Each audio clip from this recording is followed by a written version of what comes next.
Почувани представници на медиумите, добар ден. Почувани вработени во ТИРС, представници на дел од компании кои што сте денеска со нас, од мојот кабинет. Прво ви благодарам многу што сте денеска со нас. Идејата на оваа изјава и пресконференција заедно со директорот на технолошко-индустријските развојни зони, да овде преку Скопје 2 зоната одбележиме сериозни капитални инвестиции во сите зони ширум Северна Македонија. Денес имавме можност да извршиме увид во работите на асфалтирањето на булевар и улици во технолошко-индустријската развојна зона ТИРС Скопје 2. Согласно годишната програма, во ТИРС Скопје 2 во фаза е изградба на комплетна инфраструктура, сообраќајници, водовод, атмосферска и фекална канализација, гасовод и улично осветлување по булеварот, како и улиците 1, 3 и 9. Станува збор за комплетна инфраструктура околу новите инвестиции во ТИРС Скопје 2, чиј капацитет се во тек на изградба, инвестиција вредна само овде на оваа локација од 107 милиони денари.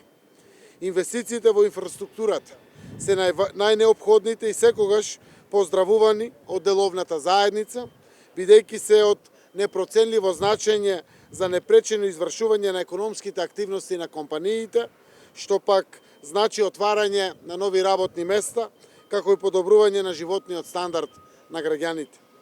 Нашите заложби како влада во континуитет се насочени кон подобрување на деловниот амбиент, како и создавање услови за актуелните и за идните инвеститори. Во таа насока и покрај нестандардните услови за изведување на работите, како резултат на почитување на мерките за предпазливост од COVID-19, согласно динамиката на работата, очекуваме предвидените работи да бидат завршени до крајот на оваа година во оваа индустријска зона, а и во поголем дел од индустријските зони ширум државата. Сакаме да ги обезбедиме потребните светски инфраструктурни стандарди во индустријските зони за инвеститорите кои ги вложуваат својот капитал и средства во Северна Македонија. Бенефитите од инфраструктурното модернизирање на зоните се од големо значење за компаниите лоцирани токму тука. Директорот Александар зборуваше за овие огромни компании кои што веќе работат, градат и функционираат во овие наши индустријски зони. Но секако ова е важно и за државата и за граѓаните, со оглед на тоа што компаниите во зоните придонесуваат за подобрување на севкупниот трговски баланс на државата, зголемување на вработувањата, како и пренесување на ноу-хау и технолошки процеси. Учествуваат сериозно во нашиот извоз во севкупниот биланс.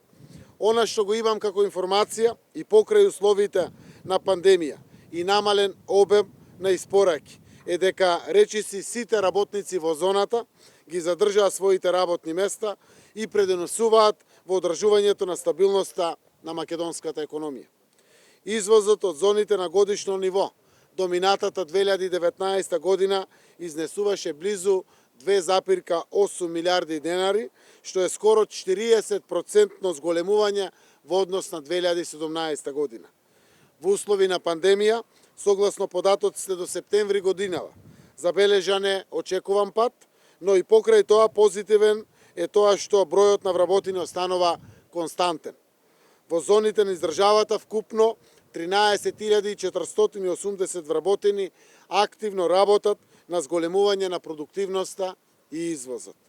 Како држава продолжуваме максимално и посветено да ги реализираме потребните инфраструктурни проекти, да градиме стабилни економски политики, за понатаму компаниите да можат да го модернизираат производството, да ги зголемат капацитетите и да ги подигнат стандардите за забрзување на технолошкиот напредок.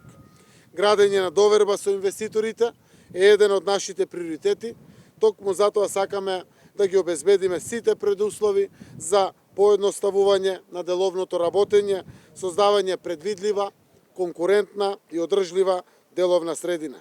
Сакам да ви се заблагодарам на вниманието и посебно да изразам благодарност за домашните компании кои што градат овде инфраструктура и домашната компанија која што е надзор над изградбата на оваа инфраструктура. Благодарам.